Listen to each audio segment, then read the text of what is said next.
Hello everyone, this is Sudhanshu Sarkar, Assistant Professor, Department of Electrical Engineering, Narula Institute of Technology. Today I'm going to talk about the topic of Power System 1. So the code is EE502 and the subject is designed for the third year electrical engineering student, particularly for fifth semester students. So here in module 1, 4, 6, 5, 2 and 8. Within this, in module 2, the generation of power that is available, and today I'm going to give a lecture that will be the first lecture of this generation of power. So today let me talk about the basic and the fundamental about the hydroelectric power station.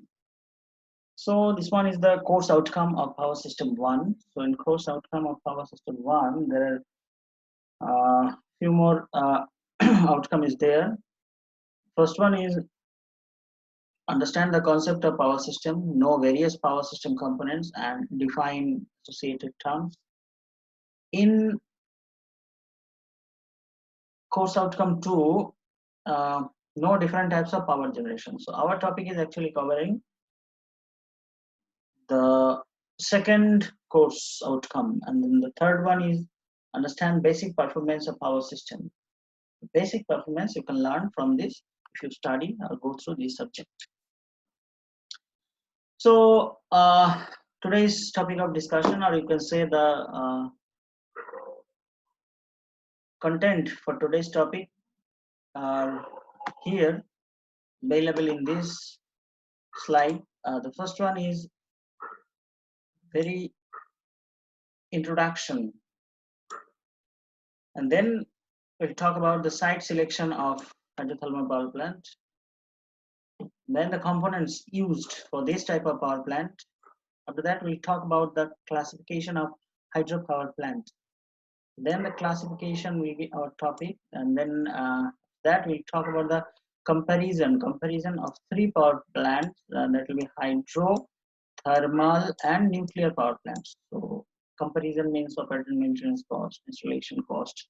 So different types of parameter we will select, and then we'll discuss about which one is low, higher, lower, like this. And then a brief of major dams, and finally the conclusion part will come this chapter. So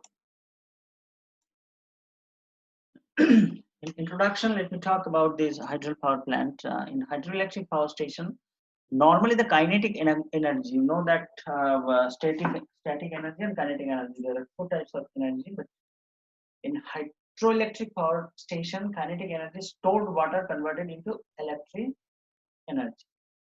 So here normally kinetic energy stored water is converted to the electric energy. So just we have to remember this important part.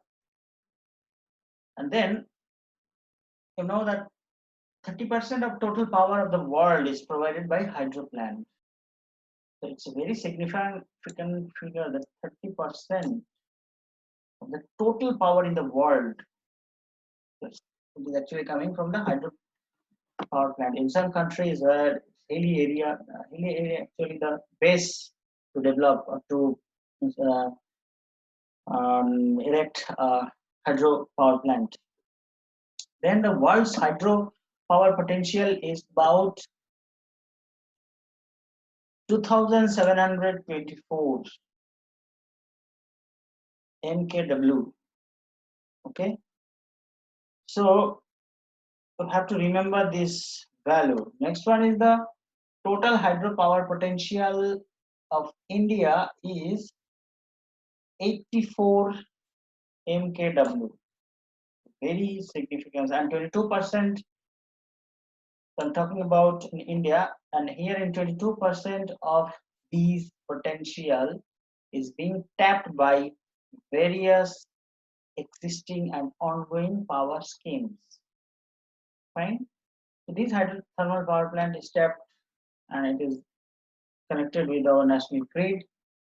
So this is the potential, the world's potential. And then you can say in India, look, a approximately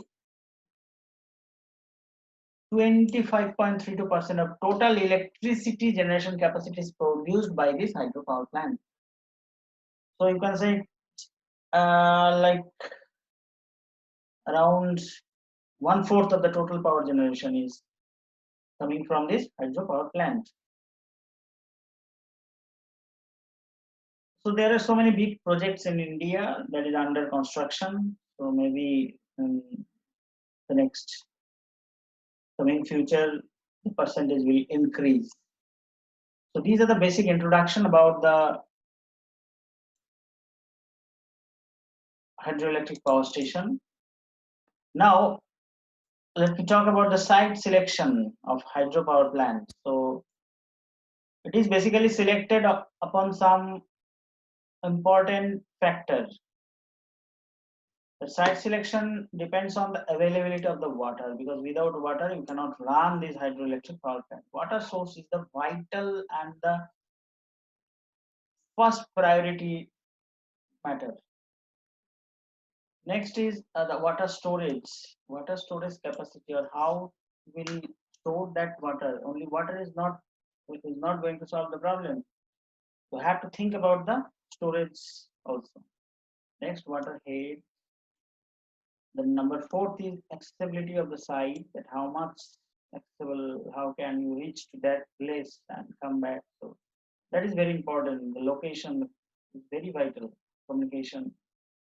Distance from load center. The costing is basically depend on it. If the distance is very high, then you have to spend more money to install the line, to erect the line.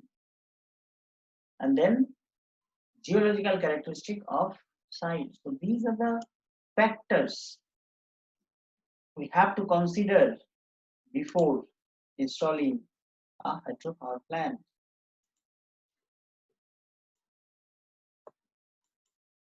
Now, the components that used for hydropower plant. You can see a plant picture here in this figure.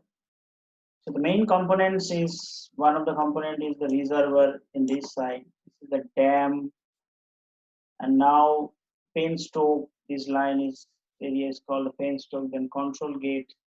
With the help of this gate, we can stop or flow the water, and then intake. This is the turbine, which is actually rotating, and for that the power will generate. And here the outflow of the water. Then powerhouse. Inside this powerhouse, there are so many components which used to control or to transfer the power. Then the transformer, which is actually helping to, and then this one is the generator. So all this part is very important, and this is the basic picture of a hydrothermal power plant. So the components is basically dam, or you can say the reservoir. So this part is dam, and this part is the reservoir. Then spillway, you can find the spillway. So we'll talk on the coming slide about the spillway. Then forebay. After that, the surge tank. Then the penstoke. Then the turbine, powerhouse, duct. So all of these are very important, and the main component for this hydro power plant. So first, talk about the dam and the reservoir. You know that which one is dam and which one is reservoir from the previous slide. So here, number one, an open air storage are usually formed by earthwork, where water is collected and kept in quantity so that it may be drawn off for use. So we have to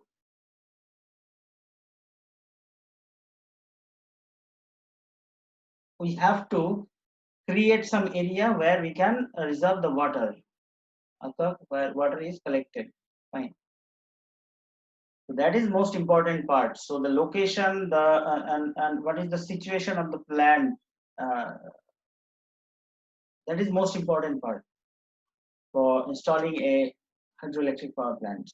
Then the water reservoir is the place behind the dam where water is stored.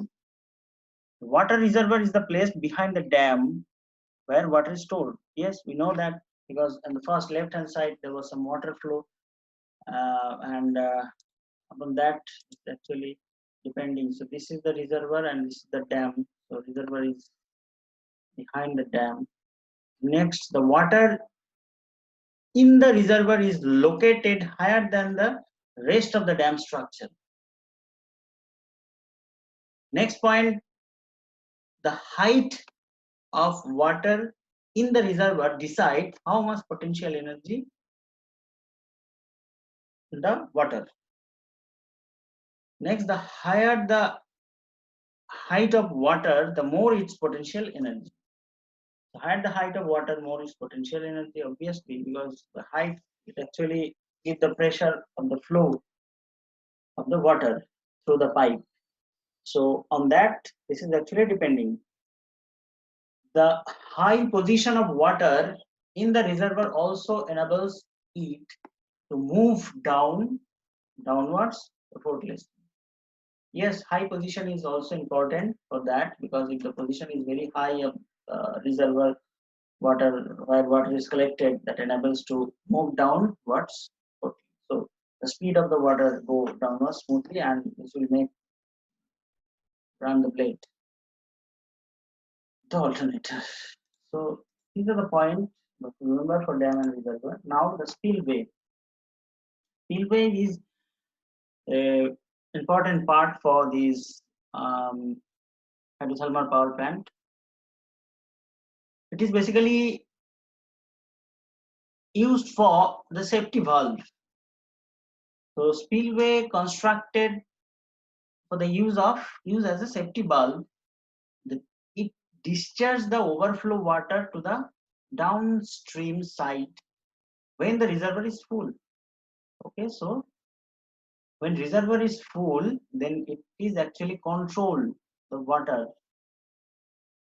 Now these are generally constructed of concrete, so and the provided with water discharge opening. So these are the main feature of the spillway. Next, we'll talk about the surge tank. So if you follow the figure, you can find that which one is the surge tank. This is the surge tank.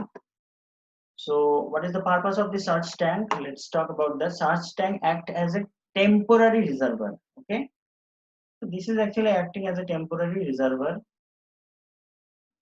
That means all the time it is not actually in working position. It helps in stabilizing the velocity of pressure in penstock, and yes, this part is called the penstock. Look here, this portion I just mark it. It helps in stabilizing the velocity of the pressure, stabilizing the velocity of the pressure, and thereby saves penstock from getting damaged. So it is actually acting as a protecting part of this whole system. Next, it serves as supply tank to the turbine in case of increased load condition, and storage tank in case of low load condition. So two types of uh, property it has. So the first one, it serves as supply tank to the turbine in case of increased load condition, and stored tank in case of low load condition. So increased load condition and low load condition, it is actually controlling the system as per the requirement, it is working. So that is the importance of the surge tank. Now we talk about the penstock. So penstock, this part from the reservoir head to the generator sector, between these the penstock is there. The pipe, long pipe. Penstock is basically a long pipe. So you can find it here that a penstock is a long pipe or the shaft. You know what is shaft? Shaft. You can find the shaft for a motors.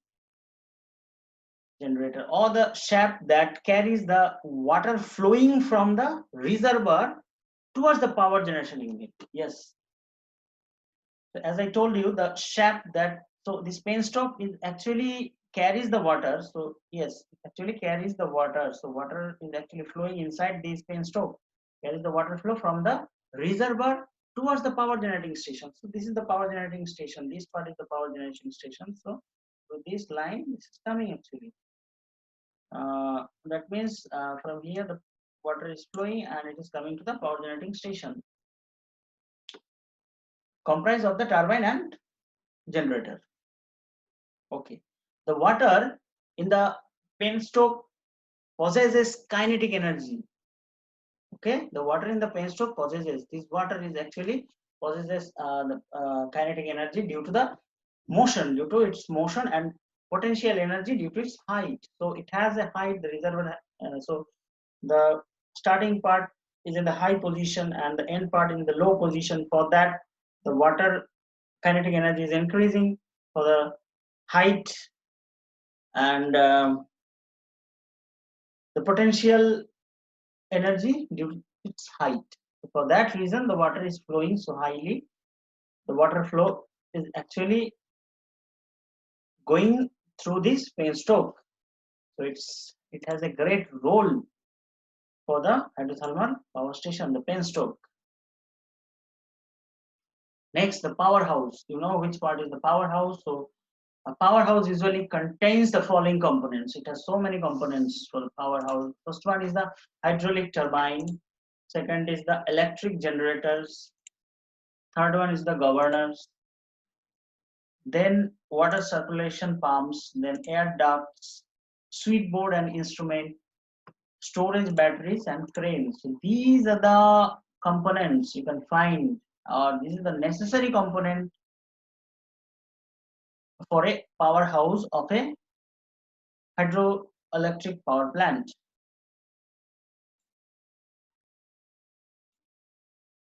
So all the part has its own purpose to maintain the station. Now the turbine. Impulse turbine converts the energy of flow in the form of pressure, and reaction turbine converts the energy by reaction on rotor blades. When the fluid undergoes a change in momentum. So look here, this is the turbine. It's divided into two parts: reaction turbine and impulse turbine. So reaction turbine, 3, Pelton, turbo and cross flow. And the reaction turbine is Francis type, propeller type, Kaplan type, or tubular type. So here two types. In case of turbine, it is actually in impulse turbine, one type, and the second type is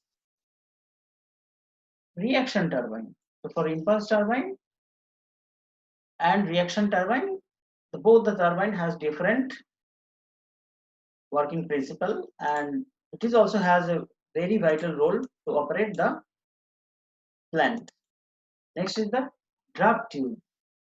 Draft tube is an empty structure made beneath the turbine. Okay, it's empty structure to reduce the velocity head losses of the water. Okay, so it is actually controlling the water flow. Uh, it is actually reducing the velocity head losses of the water. Okay. Next part is the to allow the turbine. It helps to allow the turbine to be set above the tail race to facilitate inspection and maintenance. Fine. So it has another great role. It is actually allowing the turbine to be set above the tail race to the facilitate inspection and maintenance. Okay, so it's a very important part also for the plant, hydrothermal plant. Next, we can classify the plant in few under few conditions. That is the classification according to the water quality of the water. The first one is the quality of the water. The second one is according to the availability of water head. The third one is according to the load characteristic, and then according to the plant capacity, and the final one is according to the type of fall. So these are the main part of the classification of a hydrothermal plant. Now we talk about all these types. So the first one is according to the quantity of water. So according to the quantity of water, we can divide it's in two part. One is runoff river plant and second one is storage plant. Runoff river plant means when it diverted from the river, routed through the water, conductor system, and finally water after generation of power is thrown back to the river at a lower level on downstream. Okay. So the power generation fluctuates with the river flow and the farm power is considerably low. So run of river plant, this is very important to operate the plant, and the water flow has a great role for a thermal hydrothermal power plant. Next is the storage plant.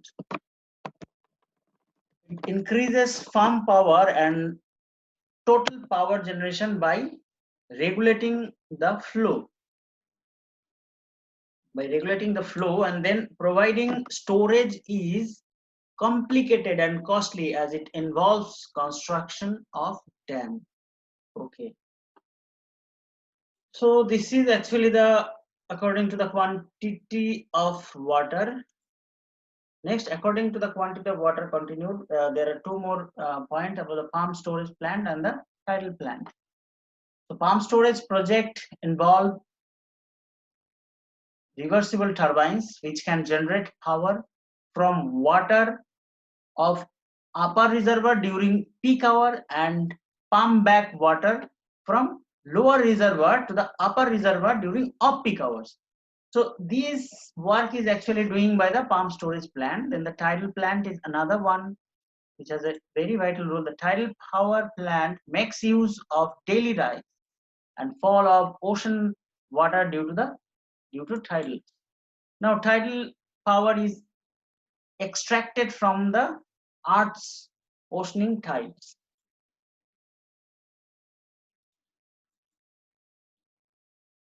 Now I'm going to talk about the according to the availability of the water head. So it is divided into three parts.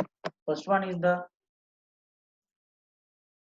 low head plant, second one is the medium head plant, and third one is the high head plant. So for low head plant, the head is up to 30 meter. For low head, it is up to 30 meter. For medium, 30 to 70 meter, and for high head, 71 to 500 meter. Now, a sideway stream diverges from the river to the dam. And for a low head plant, it is vertical shaft Francis or Kaplan turbine are normally used for this type of plant. And for medium type of plant, normally we use the Francis turbine. And for this case, water is carried in open canals from main reservoir to the forebay, then to Powerhouse through penstoke. You already know what is penstoke, what is the purpose of the penstoke. And for the last high head plants, the water is stored in the lake over the mountain during high rainy season or when the snow melts. Okay, so that is actually the high head plant, and for this case, Pelton wheel turbine is used. So these are the three types of plant: low, medium, and high, according to the availability of the water head. Now, according to the plant capacity, according to the plant capacity, we divide it in this types. Number one, micro hydral plant, then medium capacity plant. Next one is high capacity plants and the super hydro plants. So for microhydral plant, a microhydral plant has the capacity less than 500 MW. So 500, 5 MW, 5 megawatt. So for micro, and for medium, the capacity in between 5 to 100 MW, 5 to 100 megawatt.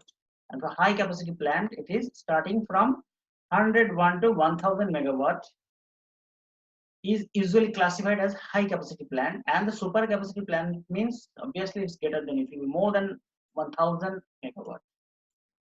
So according to the plant capacity, we divide it into 4 parts. Now according to the load characteristics.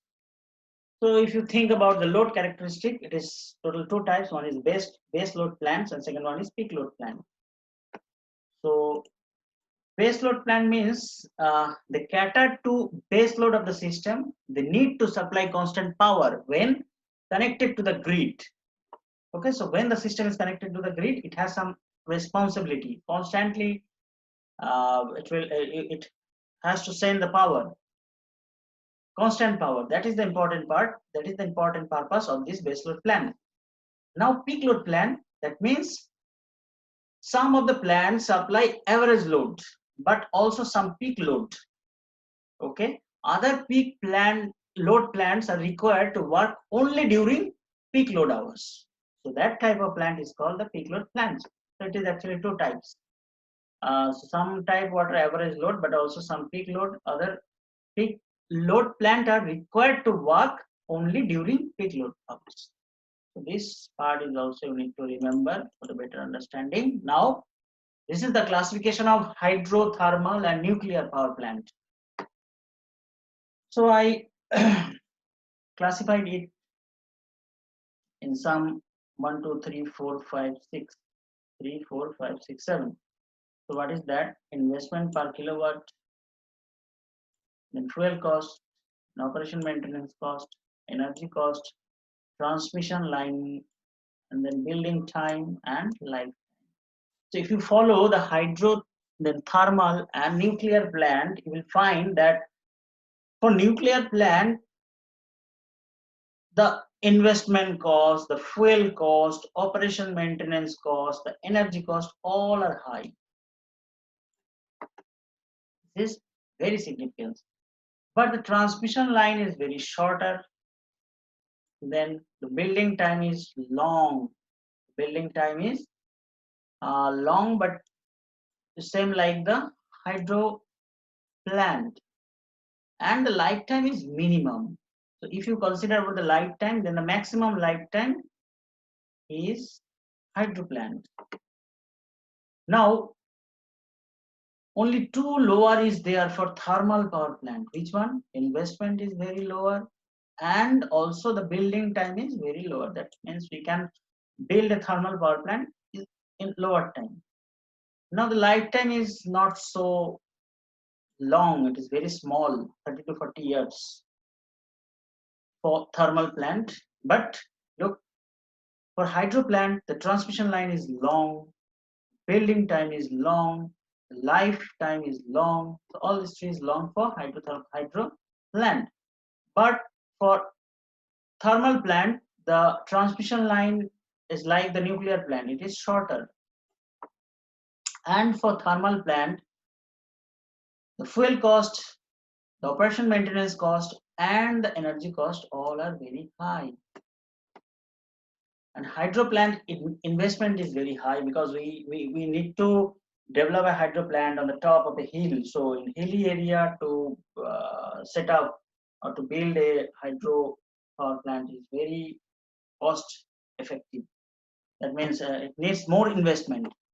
Now the fuel cost, there is minimum fuel cost for the hydro plant, and then operation maintenance is not so high. You can say it's low, and the energy cost is also low because investment cost is high, but after that the maintenance, the fuel cost, the energy cost, it's not so high. It's low because there is not so much extra equipment is not required for that hydro plant. So these are the basic comparison between these three: hydrothermal and nuclear power station.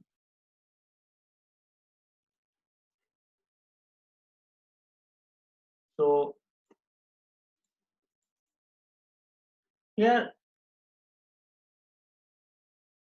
I'm going to talk about the conclusion part of hydroelectric power plant, that in order to achieve a growth rate of 7 to 8% as predict in national policy of India, it is also required to tap all the small hydropower potential of the country. So for growth 7 to 8%, it is required to tap all the small hydro plant power potential of the country. So that means we need to connect all the hydro power plant with the national grid. So for that reason, tapping is most important. So in this way, we can achieve the growth rate of 7 to 8%, because the maintenance cost, operation maintenance cost, energy cost is very low for hydroelectric power plant.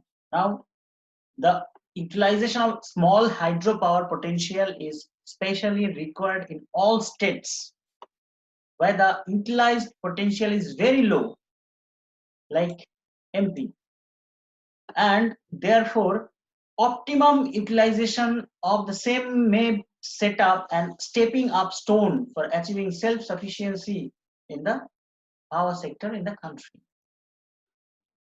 So it can help us a lot, the hydroelectric power plant, but we have to think there is some